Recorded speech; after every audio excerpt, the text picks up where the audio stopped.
안녕하세요. 한국의료질량상학회 홍보위원 아산K의원 원장 이의선입니다. 저희 의료질량상학회는 환자 안전을 위해 노력하고 있는 병원과 선생님들을 소개하고 우수활동 공유를 통해 국내 의료질 향상 전반에 기여하고자 합니다.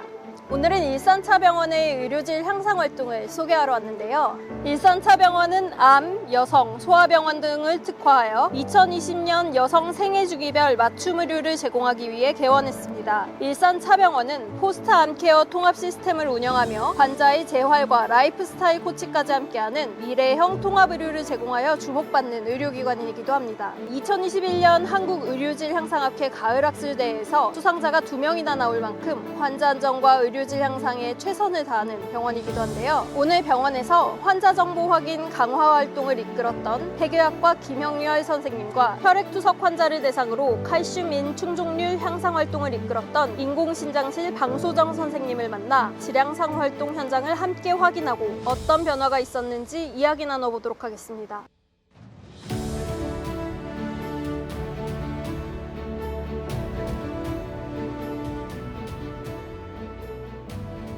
네, 안녕하세요.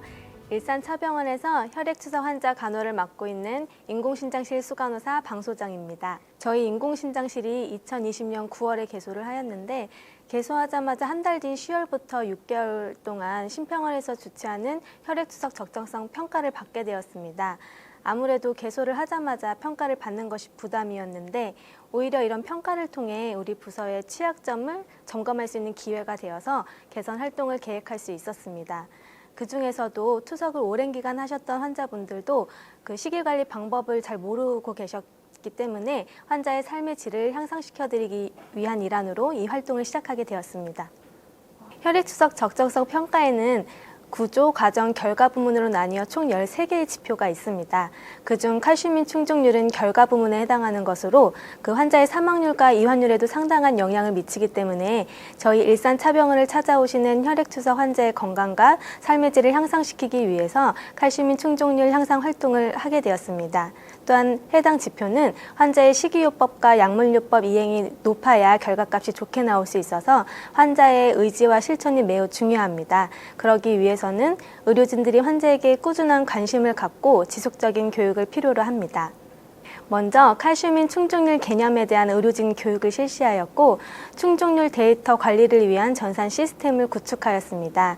그리고 환자분들의 인에 대한 지식 수준과 시기일지를 토대로 인 교육 및 영양에 대한 맞춤 교육을 실시하였고 고인산 혈증 치료와 관련된 관리안을 마련하였습니다.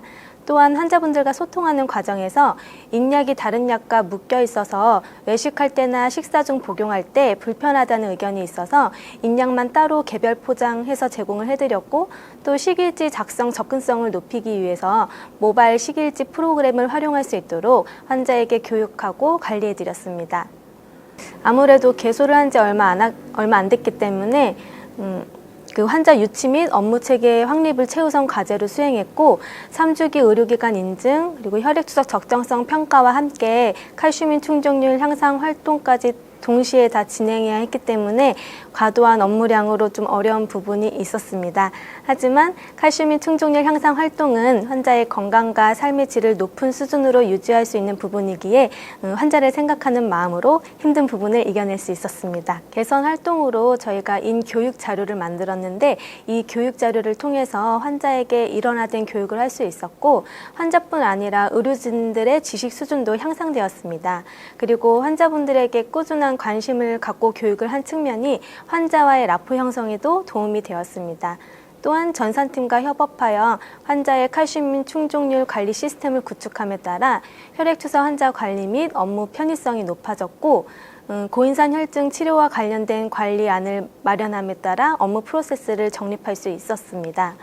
그리고 개선 활동을 하면서 힘들었던 부분보다는 염려스러웠던 점이 있었는데 의료진의 관심과 교육이 환자에게 혹여나 귀찮고 잔소리로는 들리지 않을까 염려스러웠고 시기를 제한하면 환자분들이 오히려 너무 안 먹어서 영양적으로 안 좋아질까 봐 걱정스러웠던 부분이 있었습니다. 네, 의료진뿐만 아니라 환자분들도 혈액 검사 중 인수치에 굉장히 관심을 많이 갖게 되면서 그 혈액 검사를 하는 날이 되면 환자분들 스스로가 오늘 인수치가 좋게 나와야 될 텐데라고들 걱정들을 많이 하십니다. 그런 모습을 통해서 식이요법이라든지 약물요법을 잘 이행하기 위한 환자분들의 노력이 보였고 실제로 이런 환자분들의 노력의 결과가 잘 반영되어 평균 칼슘인 충족률이 90% 이상으로 높은 수준을 지금까지도 잘 유지하고 있습니다. 네, 물론입니다. 네, 혈액추적 적성성 평가를 받아본 병원이라면 칼슘인 충족률을 향상시키기 위한 관리 방안들을 저마다 갖고 계실 거라 생각이 드는데 인공신장실을 개원하는 병원이 있다면 저희들의 개선 활동들이 조금이나마 도움이 되지 않을까 싶습니다. 투석 환자분들의 특성상 워낙 연령대가 60세부터 80세까지 고령이신 분들이 많아서 어플 조작이 어렵고 복잡스러운 부분이 있어서 그 하이디 어플리케이션 실행도가 저조했던 부분이 많이 아쉬웠습니다. 예, 혈액추석 환자에게는 동정맥류가 생명선입니다. 이토록 중요한 동정맥류에 대한 관리에 대해서 많은 환자분들이 궁금해하시고 저희 의료진들도 환자 눈높이에 맞는 교육 제공과 또 동정맥류를 막힘없이 오랫동안 사용할 수 있는 부분에 대해서 다음 QI를 준비해 볼까 합니다. 임상에서 환자를 직접 간호하는 간호사가 환자를 간호하는 업무 외에도 QR을 해야 한다는 것은 결코 쉽지 않은 일입니다. 그럼에도 불구하고 많은 현장에 계시는 의료진분들이 문제점을 발견해서 원인 분석을 하고 개선 활동을 하는 이유는 여러 이유가 있겠지만 그중 제일은 환자 안전 때문이겠죠. 그래서 QR을 할 때는 엄청 힘들지만 그 하고 나서는 보람을 배로 느낄 수 있는 것이 QI의 매력인 것 같습니다.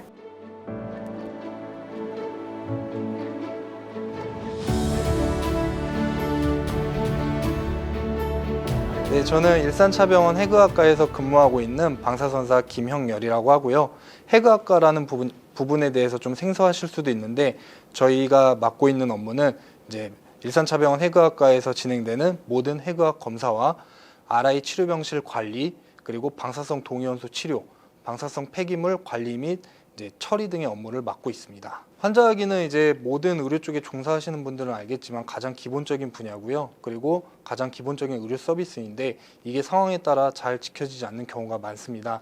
더군다나 이제 저희 방사선 분야 같은 경우에는 환자를 대면해서 확인하는 것뿐만 아니라 장비에 있는 환자 정보까지 확인해야 되는 부분이 있기 때문에 이러한 특성상 저희가 환자 확인을 더 중요하게 여길 수밖에 없었고요. 이 환자 확인을 만약 저희가 환자 확인이나 환자 정보 확인을 정확하게 안 했을 경우에 환자에게 이제 재검사로 인한 방사선 피폭과 환자가 다시 예약해서 재내원해야 하는 번거로움이 발생을 합니다.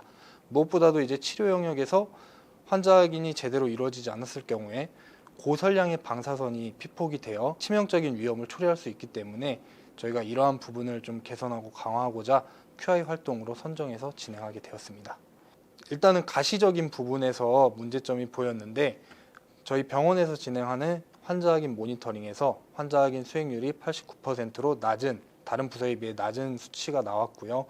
그로 인해서 이제 모든 파트의 업무 과정을 프로세스 맵으로 작성하여 문제가 될 만한 요인들을 정리하고 우선순위를 선정해 봤습니다. 그 결과 환자 산부인과 초음파실에서 사용하는 환자 호출 프로그램의 문제와 그리고 이제 모든 부서에서 환자 정보를 확인하는 리체크 시스템이 부재했고요. 이러한 시스템 요인적뿐만 아니라 직원들의 환자 확인 인식에 대한 좀 안일한 대응, 그리고 교육적으로 부족했던 부분, 이런 인적 요인들까지 있어가지고 우선순위로 이 네 가지를 선정하게 되었습니다.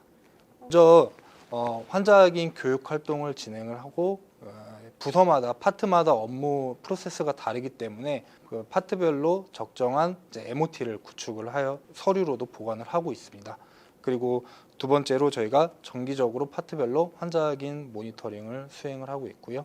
그리고 세 번째로는 산전 초음파실 같은 경우에 환자 호출 프로그램을 환자 등록번호와 그리고 주민번호 앞자리가 이제 같이 안내할 수 있도록 개선을 하였고, 저희가 이제 네 번째로는 투약 오류 방지를 위해서 환자 라벨을 부착을 하는데, 영상 파트의 경우에는 CT와 MRI에 사용하는 약품들을 그 환자 라벨지에 부착해서 사용할 수 있게 했고요. 그다음에 핵약 파트 같은 경우에는 그 환자에게 설명하는 영상 기록지라는 게 있는데, 영상 기록지와 그리고 환자 라벨지에 그 사용하는 약품과 그 검사 처방명을 같이 기입을 시켜서 검사자가 모두 확인할 수 있도록 시스템을 그 전산 연동을 좀 시켜놨고요. 그리고 방사성 의약품이 이제 차폐체를 사용을 하게 되는데 아무래도 방사성 의약품에서 방사선이 나오니까 금속으로 차폐체가 이루어져 있습니다. 이런 차폐체를 다 금속이기 때문에 알 수가 없거든요. 그래서 이 약품명을 적힌 라벨을 부착을 하도록 개선을 했고요. 그다음에 환자에게 투여하는 방사성 의약품 주사기에 그 환자 검사 처방명과 그 약품명이 적혀 있는 라벨을 부착해서 요거를 확인하고 환자에게 투여를 진행을 하고 있도록 개선을 하였습니다. 그리고 5번째 방사선 종양 파트의 경우에는 치료 장비에서 이제 환자마다 사용하는 차폐체가 다 다른데 그 차폐체에 적합한지 여부를 알람으로 표시할 수 있도록 하였고요.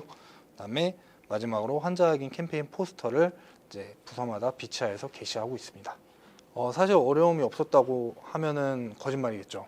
일단은 저희 영상 CT, MR 쪽 영상 파트랑 초음파, 핵의학, 방종 이게 다 다른 층에 있고 다 교류가 많이 없기 때문에 이런 부분들에 대해서 이제 문제점을 발견하고 개선 활동을 어떻게 수행할지 이런 부분들이 좀 어려웠고요. 그렇지만 저희 그 파트별로 QI 담당자들을 배치를 시켜가지고 같이 개선 활동을 진행을 했는데 요 담당자분들이 이제 문제 분석이라든지 파트별로 개선 활동을 이제 적극적으로 임해줬던 점, 요게 이제 좀 가장 좋았고, 그 다음에 그 외에도 전산팀이나 적정진료실에서 여러 방면으로 협조해 주셔가지고 QI 활동을 잘 수행할 수 있었습니다. 직원들이 환자 확인을 정확하게 확인하고 있는 것처럼 보였고요. 저희가 어쨌든 암행 모니터링을 했기 때문에 그래서 좀 더 경각심을 갖고 임하는 모습이 보였고 데이터적으로 봤을 때는 이제 적정진료실에서 주관하는 환자 확인 모니터링의 환자 확인율 수행률이 전에는 89%였는데 3분기에는 100%로 이제 목표치를 달성을 했고 저희가 자체적인 암행 모니터링을 했을 때도 환자 확인 수행률이 높게 향상이 됐고요. 81%에서 한 97% 정도로 수치를 올렸던 것 같습니다. 그리고 병원에 이제 보고되는 환자 안전 사고에서 환자 확인이라든지 투약 오류라든지 치료 오류라든지 이러한 안전 사고 발생 건수도 없었습니다. 이런 부분들이 이제 결과로 좀 보였던 것 같아요. 예, 물론입니다. 저희 충분히 저희가 했던 정보를 공유를 할 수 있고요. 근데 아시다시피 이제 병원마다 다 이제 시스템이 다르고 사용하는 의료 장비가 워낙에 다 다르기 때문에 그거는 저희가 조언을 해드리더라도 각자 업무 환경에 맞게 적절하게 이제 맞춰서 사용하시면 될 것 같습니다. 언제든 강조해도 지나치지 않지만 저희 같은 경우에 이제 환자를 대면해서 환자 확인하는 것보다 장비에서 환자 정보를 바로바로 체크해서 할 수 있는 시스템을 구축하기를 원했는데 그게 현실적으로 좀 많이 어렵더라고요. 그래서 이런 부분에 대해서 추후에 좀 개선 활동을 더 진행했으면 하는 바람은 있습니다. 사실 이제 환자 안전과 관련된 부분은 프로젝트를 준비하고 있지는 않고요. 제가 이제 처음에 소개할 때 말씀드렸다시피 이제 RI 치료 병실을 관리한다고 했는데 지금은 RI 치료 병실과 관련된 부분을 QI 활동을 진행을 하고 있고요. 근데 환자 안전은 언제든지 발생할 수 있으니까 좀 눈여겨서 살펴보고 있긴 합니다. 환자 안전 같은 경우에는 저희 병원이나 의료 쪽에 종사하시는 분들은 가장 기본적이고 가장 중요한 부분인데요. 이게 저희가 작년에 QI 활동을 진행을 하다 보니까 특정 부서에서 환자 안전이 필요한 게 아니라 병원에서 이제 종사하시는 모든 선생님들이 환자 안전과 관련이 있다고 보고 있습니다. 그래서 모든 선생님들이 관심과 노력이 환자 안전을 향상시킬 수 있고 그렇게 노력하다 보면은 병원의 이미지 또한 더 향상될 수 있지 않을까 싶습니다. 모든 선생님들 화이팅입니다. 네. 감사합니다. 네, 감사합니다.